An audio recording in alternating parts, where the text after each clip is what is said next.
This is an audio mixer. Several models are available to you, and they literally let you mix several independent audio signals into one output signal. As you can see, there are several input jacks instead of the single one you have on your VCR. You can connect a microphone to each of these, or you can combine, say, 2 microphones and an audio cassette recorder or a record turntable to another jack to play a little background music. Up here on top, you can control the level of each input signal with these switches called mixing pots. If someone were speaking into one of the microphones, you'd want their level higher than the level of the music. Now, once you've set up your levels, the mixer will send your finished sound out of this single output jack and into the audio input or line-in jack on your VCR. Here's one way to use a mixer at the shooting location. We've mic'd our singer with 2 directional microphones, one for his voice and the other for his guitar. Whenever you're using more than one microphone in a scene, it's important to always use the same types. Otherwise, you get different sound characteristics. So I'm using a directional microphone too. And all 3 microphones are going into the input jacks of this mixer. I have their 3 mics coming in here, and one output coming out here and going into my VCR. This pot controls the singer's voice level, this is his guitar, and this is Jana. Now, if you were shooting this, you'd have to have a camera operator and an audio operator to work the mixer and to monitor the sound with headphones. But here's what you could do. You could cue the singer to start playing his guitar and then fade that into your audio track. Then you could cue Jana to introduce the singer and fade Jana's voice up and fade the music down just a bit. Then fade Jana all the way out and bring the guitarist's voice up to a pleasing balance with his guitar. Listen. Ladies and gentlemen, the music of Dan Hinkle. Green leaves of summer turn red in the fall, to brown and to yellow they fade. Perfect. A good mixer and a little practice can give you excellent sound quality. Using multiple microphones and a mixer, you can record anything from a panel discussion to a parade. Speaking of a parade, do you remember that neighborhood 4th of July parade we recorded last year? How could I forget? I have the tape right here. You know, I think we did everything we could do with home video in recording that parade. Do you remember?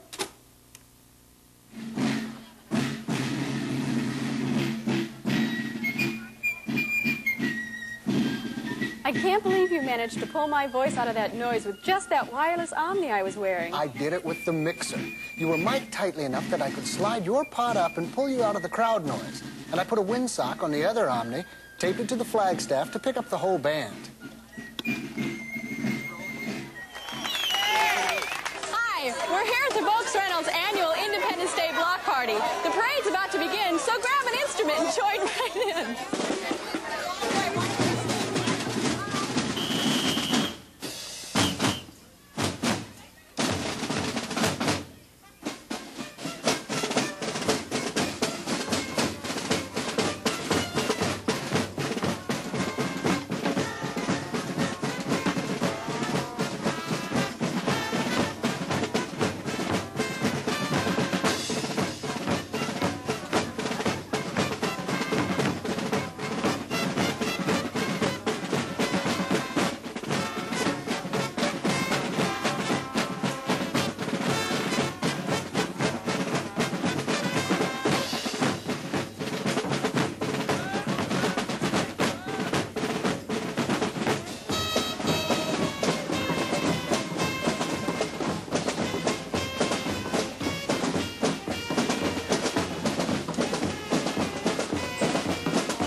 I'm here with a couple of the contestants from the bicycle decorating contest. And what's your name? Ben. Ben, and did you decorate the bicycle yourself? No.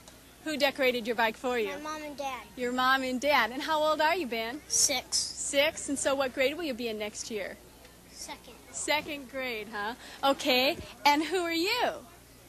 Beverly. Beverly. And did you decorate your bicycle yourself? No, my mommy and daddy. Your mom and This is dad? where we use the directionals to cut out Did all you the ride noise your of those bike in the people who kept parade? trying to form a band again. Did? That's a long way. That was quite an event, wasn't it? Yeah, that's part of the fun of recording audio, either at the shoot or in the edit. That's right. You know, you can do all kinds of things in editing audio just by using the audio dub feature on your VCR. You can actually replace the original soundtrack you shot without disturbing the picture. When you're watching one scene, like this, and hearing me speak without seeing me in the picture, we call that voiceover, because you're hearing my voice over the picture. When you're hearing the sounds you'd expect to be present in the scene, but those sounds aren't in synchronization with the picture, we call that wild sound. Listen.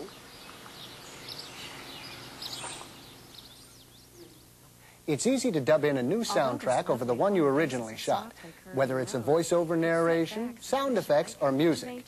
And if your shooting conditions were such that you couldn't get good original audio, you can sometimes save your production by adding wild or non-synchronous sound. Here's how you do it. To simply narrate what you've just shot, connect a microphone to your VCR through the microphone input jack, or simply connect your camera to your VCR and use the built-in microphone to speak into. Rewind your pre-recorded tape to the point where you want to change the sound. Then put your VCR in the playback mode and hit pause. Now put your VCR in the audio dub mode, release the pause, and begin talking into the microphone to narrate what's going on visually.